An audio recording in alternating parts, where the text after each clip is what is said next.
Hola a todos amigos, aquí TheKillerDan comentando el capítulo extra número 7 de Resistance 3. Si recordáis nos faltaban unos cuantos vídeos y esta vez pues van a ser unos dos vídeos que pueden que os resulten un poco aburridos, pero yo los vería así aunque fuera por encima, ya que enseñan varios trailers del E3 de Resistance, porque en estos dos vídeos que voy a enseñar, Recordando Resistance 1 y Recordando Resistance 2, enseña unas cuantas imágenes, unos cuantos dibujos de cómo iba a ser el juego. En realidad no tenían pensado que fuera así el juego, pero al final pues no sé cómo llegaron a esta idea. Y son bastante largos, aunque está bastante entretenido estos dos vídeos. Comprendo que no los queráis ver porque está en inglés igual que los anteriores, pero sí pues podéis hacer lo mismo que os dije en el anterior, pasarlo a velocidad rápida para poder ver las imágenes, que están, hay algunas que son bastante interesantes, y así poder ver el vídeo.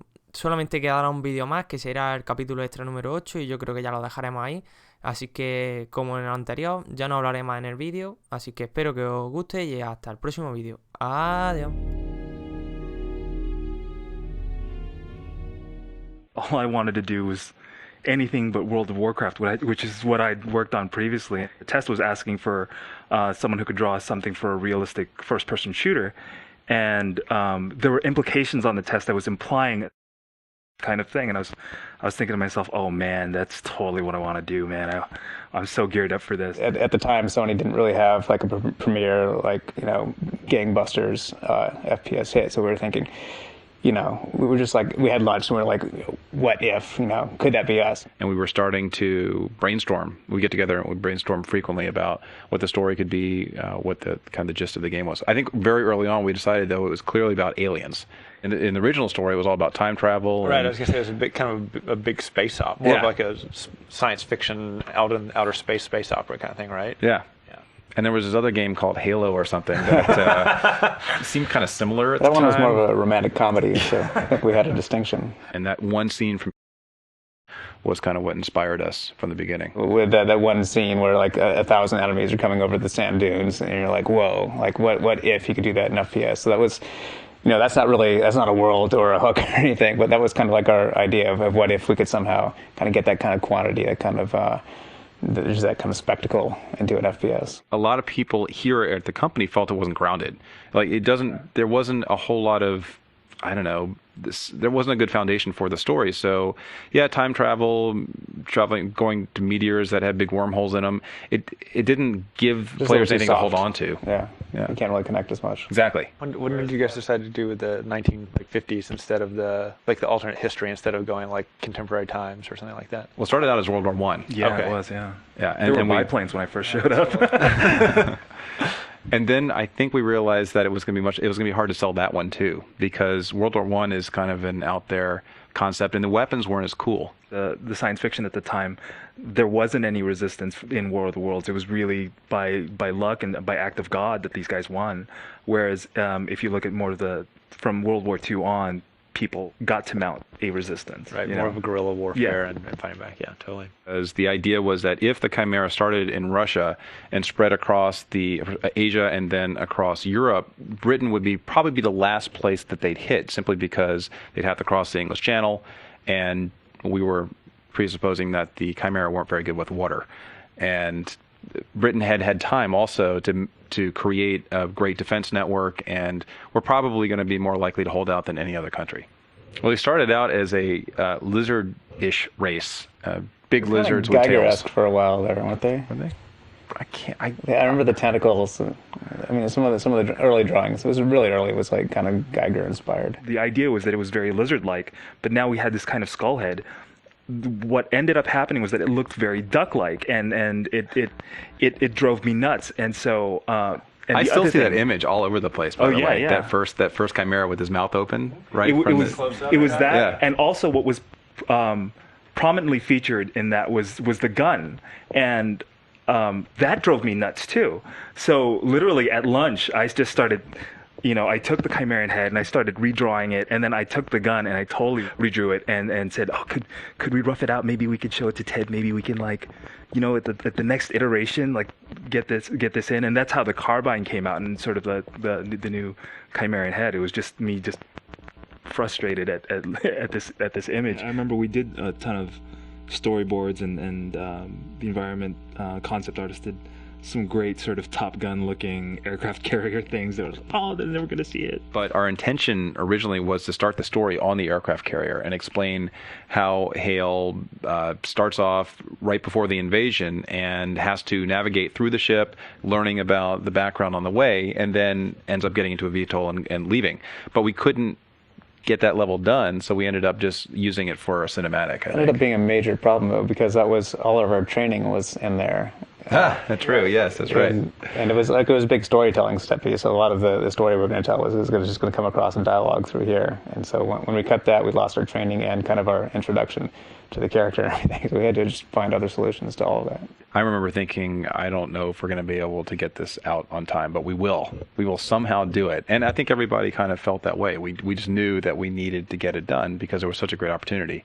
I think the last 6 to 8 weeks or so in particular, the two of you guys and Mark Cerny were playing the games a lot, and we were just getting a lot of feedback of, That's right. We went through all the setups, wrote lists and lists of things that needed to be fixed. You guys did what amounted to a complete rescripting of the game in 2 months. Resistance 61513 asked about some cut weapons or cut gadgets. That's the grappling hook, right? Yeah, the grappler. I remember one of the reasons we cut it, 2 reasons. One, it became an uber weapon, so that if you used it against any enemy, it would be an auto kill. And since it had no ammo, you pretty much could use it on everybody. And the second one was we were worried about people dragging physics objects into awkward places and either getting stuck. It created a lot of problems. Yeah. I think if we had 3 more months, we could have gotten it in. But I mean, as it was, this is a launch title, and we were so close to the wire, just getting everything done. We needed to focus on a few things that were going to be the best, and that one was just okay, we can basically cut 1,000 bugs right now if we don't have this. So any other, I think it's kind of wraps up the question list, but any other thoughts or stories, funny times, sad times, stressful times that you guys remembered and we didn't talk about? As we saw more and more of the launch titles and realized that Resistance really did stand out as something unique, it was cool, and it made all the pain worth it. I remember especially those from Manchester for the next 3 levels, just kind of just amazing experience. I couldn't put it down as I was playing it. I'd played it 100 times. I think we said it's but we wanted to get in this and this and this that didn't get in, and that kind of thing, and yeah, I think I was a little bit bummed, but it's funny now going back and playing it. I replayed it a year or a year and a half ago. It's a really fun game, and it still stands up, I think, really well.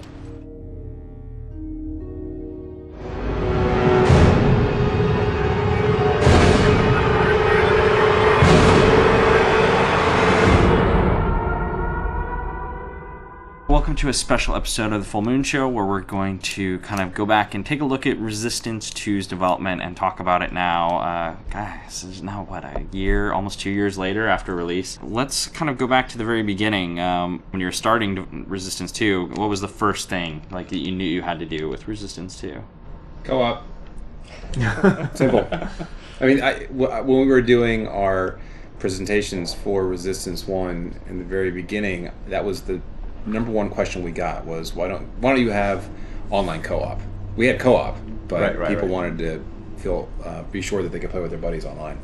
Was Resistance originally a trilogy? Well, if we want to go back all the way to the beginning, Resistance was a space opera, and we ended up with a story that involved time travel and I think flying ships through big holes in asteroids. And then when we moved back to Earth and decided to set it in this alternate 1950s universe, I don't think we talked about a trilogy. I don't remember. I don't remember. I think we're just trying to get the first one done. Yeah, that's true. We're thinking about PlayStation 3 launch. Exactly. First-person shooter. We haven't done this in a long time. Let's see if we can actually make a compelling story for one game, right? But just to qualify, I mean, I say this a lot in interviews. We don't ever set out to do a game where the story can't be continued. I mean, we want to create franchises and not just one-off games. Absolutely. Yeah. Let's talk about some of the other focuses, and we're going to get into some of the early decisions that we made. Jeremy Patrick asked on Facebook, how'd you go about choosing which sites and cities would be in the game? Actually, that's one of the most fun aspects, in my opinion, of beginning the game, is when you have a blank canvas and you start thinking about all the cool places you can go. And that's the approach we've taken for a lot of our games in the past. You know, when we talk about Ratchet, it's what planets would be really cool to visit. Yeah. And then, at least from my memories, we start constructing the story and the gameplay around that. Going from making games in 1 year to 2 years was an attempt to make it a little bit easier, but what we ended up doing was expanding the scope for our games. And so for Resistance 2, it had a massive scope, 60-player, multiplayer, 8-player online co-op, really big single-player campaign. 13-hour campaign. Yeah. And so we bit off a lot, and when we took into account the fact that we lost basically 6 months by starting over with our code base, it did create this frantic pace where we were all just trying to get everything in that we could. Instead of saying from the very beginning, okay, we got 12 big ideas for this game, we're going to make them all work, and we got lots of people, so no problem, let's go. Everybody run. Yeah, exactly. Yeah, but I think it's super exciting. I think Insomniac's history, though, is frantically making excellent games. Yeah. And I think it's awesome. Going to be awesome to see like what we're able to do with 3 years instead of, I mean, the Ratchet games were all made in 1 year cycles. Yeah. You know, now we've shifted to the 2 year, but even that's a small team and a big team. I think that seeing what we can do in 3 years is going to be fantastic. So let's talk about one of the other kind of big things, because I remember the focus for Resistance 2 was a lot of the things we said were hail and scale. I think we delivered on scale, for sure. I mean, that was the whole idea behind these bosses. Leviathan, I mean... Leviathan was a totally unique experience, yeah. You hadn't, I think, at that point seen anything like that in a first-person shooter. Right. I mean, period. And I don't know if you... Even to this point, I don't think you have seen any other shooter attempt something that big. It made a good E3 demonstration, especially for the Insomniacs, who knew exactly what was going on as I was up there on the stage playing. I'm Ted Price, President and CEO of Insomniac Games, and this is Resistance 2. At the time, the Leviathan demo was carefully timed, so that if you messed up, everything would basically come to a grinding halt. And so I was up on stage and we had no backup. It was basically me just playing through the demo, hoping that things were going to go well. And talking at the same time. And talking, yeah. And I got stuck on a couch, and I practiced this thing like 100 times, right? And practiced not getting stuck. And I got stuck on the same damn couch, and I was thinking, okay, I have about a second to get unstuck before the game basically doesn't crash, but ends. And it would have been the worst demo in the history of E3 had that happened. And of course, everyone was in Ratchet, the Ratchet conference room at the time, watching Tag going, "Oh my god! Oh my god! Oh, he's off! He's off the couch. She's off the couch." Yeah, I just felt bad with the environment artist you fired for that. That's not true. That's not true. That's a joke. The last question, I guess, for all three of you is, looking back on it now, how do you view Resistance 2, and how has it shaped, I guess, where you're hoping to go with Resistance 3? And you don't have to get too specific about Resistance 3 because we haven't talked about it much yet, but what are kind of the main things you learned and think about when you think about Resistance 2 now? Wow, you didn't put that one on the list. I didn't think about that. You want to go first? Oh, thanks. Yeah, sure. I think focus on a theme and make it work really well is something that I think we wanted to do with Resistance 2 in America, and I think we learned a lot more about how to do that well, and we're taking that ahead to Resistance 3. That's one thing I'll contribute. Yeah, I think just kind of reining in the ideas a little bit and focusing a little bit more on quality instead of trying to do everything. Yeah. Jake? Last chance? Last chance. Wax poetic? Yeah. I guess for me, Resistance 2 was really a great experience. I mean, I think that, everybody was working on their own thing, and it really felt like we brought it together at the end. I didn't really get a chance to play a whole lot of single player until the end, but when I did, it was really a great experience. And again, we all had this scale, this underlying notion of scale, and that was something that I think permeated each of the modes and kind of gave a consistent feel throughout them that we were pushing size and scale. And I also think, we intentionally pushed the limits of each of the modes, things that had never been done before in either co-op, competitive, or single player. So I think that is something that I'll always be proud of, as far as really not being content with the status quo and trying to do something different and really push the boundaries of what people expect. Absolutely. Yeah. The only thing I can add to that is I was really happy with how the whole Hale story turned out. I think that from the beginning we were wondering who this guy is, and we set out to make a character with an emotional arc that would create some sort of emotional connection with the person who was playing him. and then we, of course, ripped that emotional connection out at the very end. But to me, it was fully realized, and I hope players appreciated it. I think given the amount of questions we get about Hail and R3, I would say that came out. Because if people are asking and care, then that means that there was definitely some emotional attachment during Resistance 2, even though he's dead. Well, that's all for this special retrospective episode on Resistance 2, and we'll be back soon with another interesting episode about something that we'll think up in the near future, because I don't know what it's going to be next time. But stay tuned soon, and we'll be back next time with another episode of The Full Moon Show. Later. A lot of fun. Yeah. Tyler Campbell says, 10,000 kills trophy. Grrr. This is where I dive under the table and say, not me.